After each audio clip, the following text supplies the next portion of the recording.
ஒவ்வொரு புராணத்திற்கும் ஒரு உண்மை உண்டு. ஒவ்வொரு உண்மைக்கும் ஒரு கதை உண்டு. Thank you for watching our channel. வணக்கம் தோழர்களே. ஒரு நாள் சிவபெருமான் நாரதரை கைலாயம் அழைத்தார். பரம்பொருளே தன்னை அழைக்கிறார் என்றால் கண்டிப்பாக ஏதோ முக்கியமான விஷயமாகத்தான் இருக்கும் என்று நாரதர் புரிந்து கொண்டு கைலாயம் நோக்கி பறந்தார்.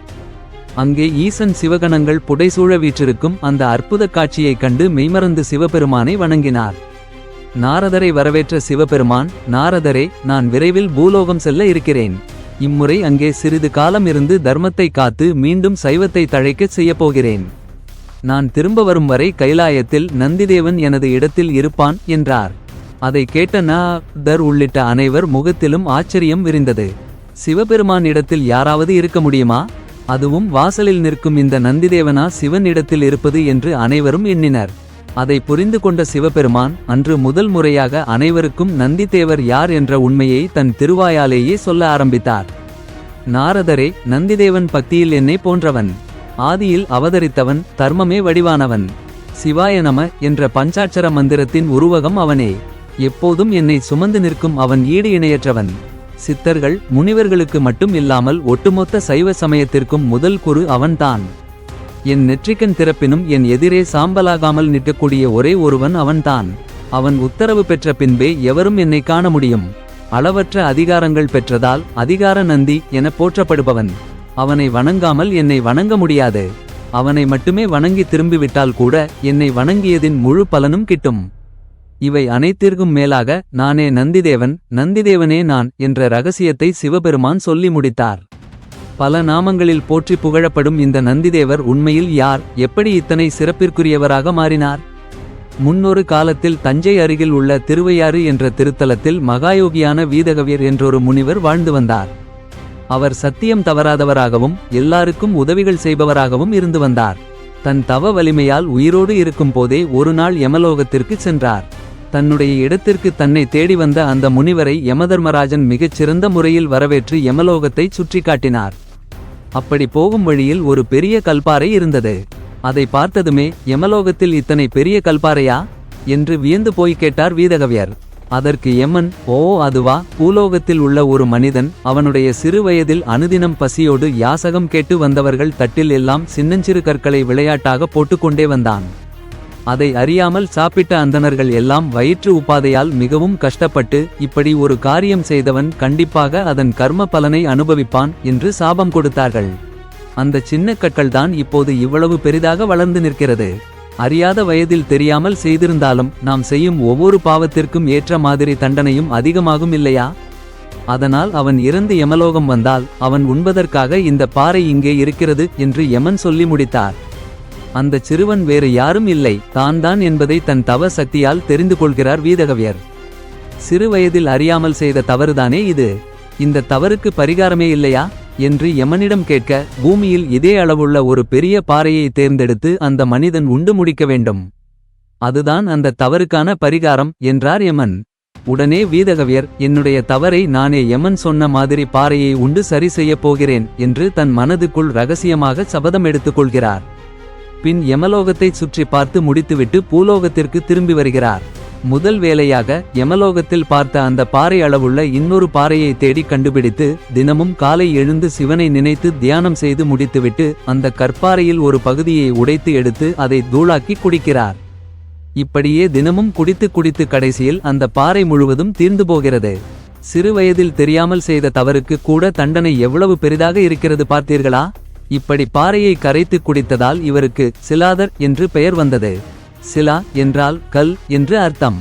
இப்படி சிலாத முனிவர்தான் செய்த பாவத்தை கரைத்த பின்பு சித்திரவதி என்ற பெண்ணை மணந்து மிகவும் சந்தோஷமாக வாழ்ந்து வந்தார். ஆனால் திருமணமாகி பல வருடமாகியும் அவருக்கு குழந்தை இல்லை. இந்நிலையில் 14 சப்தரிஷிகள் சிலாதருடைய ஆசிரமத்திற்கு வருகிறார்கள். சிலாத முனிவர் அவர்களை மிகுந்த பயபக்தியுடன் வரவேற்று தன் ஆசிரமத்தில் தங்கி உணவு உண்ணுமாறு வேண்டினார். ஆனால் அவர்களோ, குழந்தை பேறு இல்லாத இடத்தில் நாங்கள் உணவு உண்பதில்லை என்று மறுத்துச் சென்று விட்டனர். அதனால் மிகுந்த மனவேதனை அடைந்த சிலாத முனிவர் பிள்ளை வரம் வேண்டி திருவையாறு நதியில் நீராடி பஞ்சாக்கினிக்கு மத்தியில் ஒற்றை காலில் நின்று தவம் செய்ய ஆரம்பிக்கிறார். சுற்றி 4 பக்கமும் நெருப்பு, ஆகாயத்தில் சுட்டெரிக்கும் சூரியன், ஆக மொத்தம் இப்படி 5 அக்னிக்கு நடுவில் நின்று தவம் செய்வதற்கு பெயர்தான் பஞ்சாக்கினி தவம். இப்படி 1000 தேவ வருடங்கள் கடுமையான தவம் செய்கிறார். சிலாத முனிவரின் தவத்தால் மனமகிழ்ந்த ஈசன் அவருக்கு காட்சி தந்து, சிலாதா, உனக்கு என்ன வரம் வேண்டுமோ கேள் என்று சொல்ல, உடனே சிலாதர், எனக்கு உங்கள் அம்சத்தில் ஒரு மகன் வேண்டும் என்று கேட்டார். அப்படியே ஆகட்டும் என்று வரம் தந்துவிட்டு மறைந்து போகிறார். பெரும் மகிழ்ச்சி அடைந்த சிலாதரிஷி தன் ஆசிரமம் திரும்பி நற்செய்திக்காக காத்திருந்தார். கொஞ்ச நாள் கழித்து ஒரு வேள்வி செய்வதற்காக சிலாதர் ஊர் மக்கள் சூழ நிலத்தை உழும்போது தங்கத்தாலான ஒரு பெட்டி கிடைக்கிறது. அதை திறந்து பார்த்தபோது அதில் 4 கைகள் 3 கண்கள் கொண்ட ஒரு குழந்தை இருந்தது.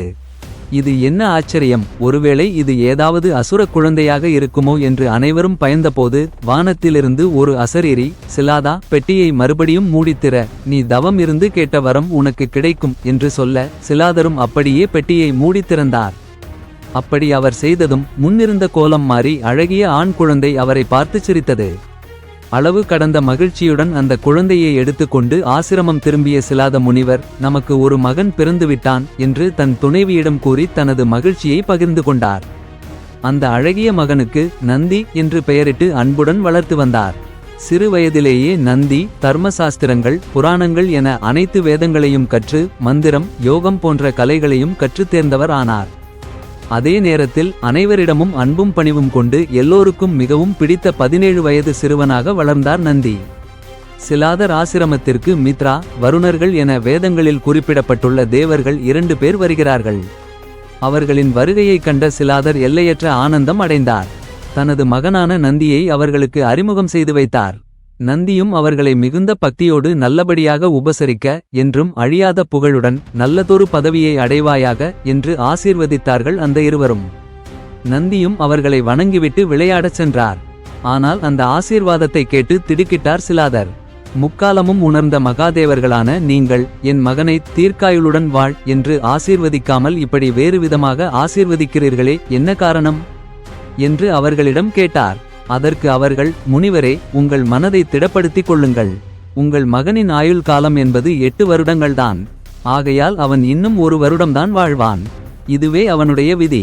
அப்படி இருக்கும்போது எப்படி நாங்கள் அவனை தீர்க்காயுளுடன் வாழ்வாய் என்று வாழ்த்த முடியும் என்று கேட்டார்கள். அதை சற்றும் எதிர்பாராத சிலாதர் அந்த இடத்திலேயே அதிர்ச்சியில் மயங்கி விழுந்தார். அவரை தேவர்கள் எழுப்பி, விதியை யாராலும் வெல்ல முடியாது என்று சொல்லி, மனதை திடப்படுத்திக் கொள்ளுங்கள் என்று ஆறுதல் கூறிவிட்டு சென்று விடுகிறார்கள். அவர்கள் உரைத்த விஷயங்கள் சிலாதர் காதில் ஒலித்துக் கொண்டே இருந்தது. என் அன்பு மகன் இன்னும் 1 வருடம்தான் உயிரோடு இருப்பானா? ஐயோ, நான் என்ன செய்வேன் என்று தன்னை அறியாமல் கண்ணீர் விட்டு அழ ஆரம்பிக்கிறார். அதை பார்த்த நந்தி ஓடி வந்து, அப்பா, என்னாச்சு, ஏன் அழுகிறீர்கள் என்று கேட்டார். சிலாதர் நந்தியிடம் நடந்த எல்லா விஷயத்தையும் சொல்கிறார். அதை கேட்ட நந்தி, அப்பா, நீங்கள் எதற்கும் கவலைப்படாதீர்கள். என் உயிரை கண்டிப்பாக யமனால் எடுத்து செல்ல முடியாது.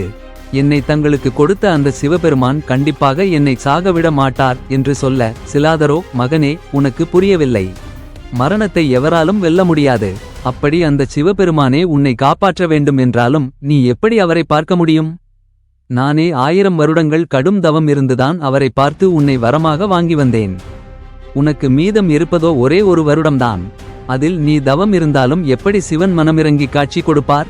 என் அன்பு மகனுக்கு இப்படி ஒரு நிலைமையா என்று மேலும் அழுது புலம்பினார். ஆனால் நந்தி கொஞ்சம் கூட கவலைப்படாமல், அப்பா, தவம், தானம் மற்றும் யாகங்களால் மகிழ்ந்து காட்சி கொடுக்கும் தெய்வம் சிவபெருமான் கிடையாது. அவர் நம் மனங்களில் உள்ள உண்மையான பக்திக்காக மட்டுமே ஆனந்தம் அடைந்து காட்சி கொடுக்க கூடியவர். நான் தீய எண்ணங்கள் எதுவும் இல்லாமல் உண்மையான பக்தியுடன் வழிபட்டு எம்பெருமானை சந்தித்து இரவா வரம் வாங்கி வருகிறேன். எனக்கு விடை கொடுங்கள் அப்பா என்று சொல்கிறார். அந்த சின்ன வயதில் தன் மகனுக்கு சிவபெருமான் மீது இருந்த அளவு கடந்த நம்பிக்கையையும் ஆழ்ந்த பக்தியையும் பார்த்து சிலாதர் வியந்து போய் தன் அன்பு மகனுக்கு தவம் செய்ய அனுமதி அளித்தார். தந்தையிடம் அனுமதி வாங்கிய மகிழ்ச்சியில் 7 வயது நிரம்பிய அந்த சிறு பாலகன் மரணத்தை வெல்வதற்காக வைராக்கியத்தோடு தவம் புரிய வனம் நோக்கி புறப்பட்டார். நதிகளில் சிறந்த நதியான புவனை நதியை தேர்ந்தெடுத்து அதன் நடுப்பகுதியில் மூழ்கி தனது சித்தம் எல்லாம் சிவனை மட்டும் நிறுத்தி ருத்ர மந்திரத்தை ஜபிக்க ஆரம்பித்தார் நந்தி. மாதங்கள் ஆகின, பருவங்கள் பல மாறின. இருந்தாலும் மூச்சு விடுவதை கூட மறந்து தண்ணீருக்குள் சிவனையே நினைத்து ருத்ர மந்திரத்தை 1 கோடி முறை ஜபித்து முடிக்கிறார். அதை பார்த்த சிவபெருமான் அந்த சிறுவனின் உண்மையான பக்திக்கு மனமகிழ்ந்து உடனே அவருக்கு காட்சி கொடுக்கிறார்.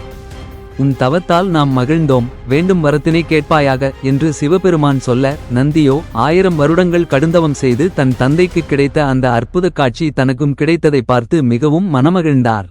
தான் எதற்காக தவம் செய்ய வந்தோம் என்ற விஷயத்தை கூட மறந்து சித்தம் எல்லாம் சிவமயமாகி இன்னும் 1 கோடி முறை தங்கள் ருத்ரநாமத்தை ஜபிக்க எனக்கு தாங்கள் அருள் புரிய வேண்டும் என்ற வரத்தை கேட்டார். ஆச்சரியம் அடைந்த சிவபெருமான் அப்படியே ஆகட்டும் என்று சொல்லிவிட்டு மறைந்து போகிறார். நந்தியும் மீண்டும் தன் தவத்தை நிறுத்தாமல் மேலும் தொடர்ந்து அவரின் விருப்பப்படியே ருத்ரநாமத்தை மேலும் 1 கோடி முறை ஜெபம் செய்து முடித்தார். மறுபடியும் சிவபெருமான் முன் தோன்றி, இம்முறை என்ன வரம் வேண்டும் என்று கேட்க, இம்முறையும் தனக்காக எந்த ஒரு வரமும் கேட்காமல் இன்னும் 1 கோடி முறை நான் உங்கள் நாமத்தை ஜபிக்க வேண்டும் என்று கேட்டார். சிவபெருமானும் அப்படியே ஆகட்டும் என்று சொல்லிவிட்டு போக, ஒன்றல்ல இரண்டல்ல 7 முறை இதே நிலை தொடர்ந்தது. 7 கோடி முறை ருத்ரநாமத்தை ஜபித்து முடித்தார் நந்திதேவர்.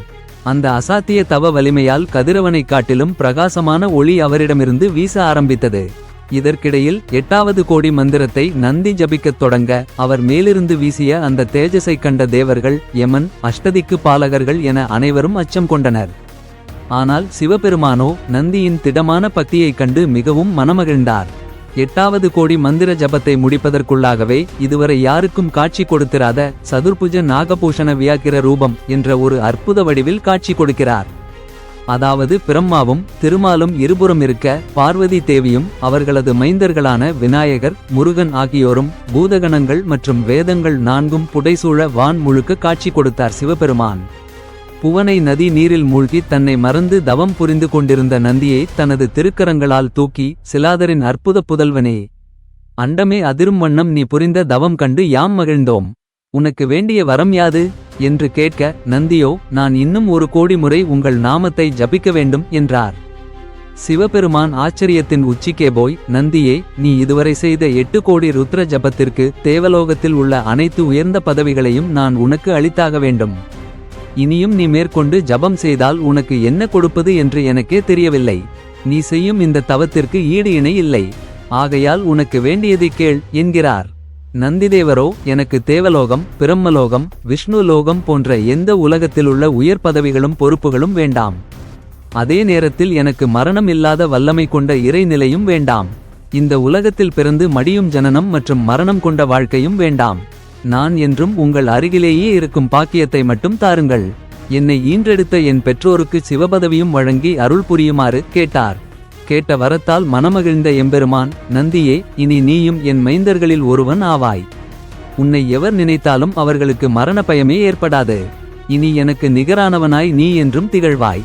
என் கணங்களுக்கும் என்னை ஆராதிக்கும் ரிஷி, முனிவர் என அனைவருக்கும் இனி நீயே தலைவனாய் திகழ்வாய் என்று வாழ்த்தி, நவரத்தினங்கள் பதிக்கப்பட்ட ஒரு மணிமகுடத்தை நந்திக்குச் சூட்டி, வெள்ளி நிற பட்டாடையை போர்த்தி 1000 தாமரைகளால் செய்யப்பட்ட ஒரு மலர் மாலையையும் அவருக்கு அணிவித்தார்.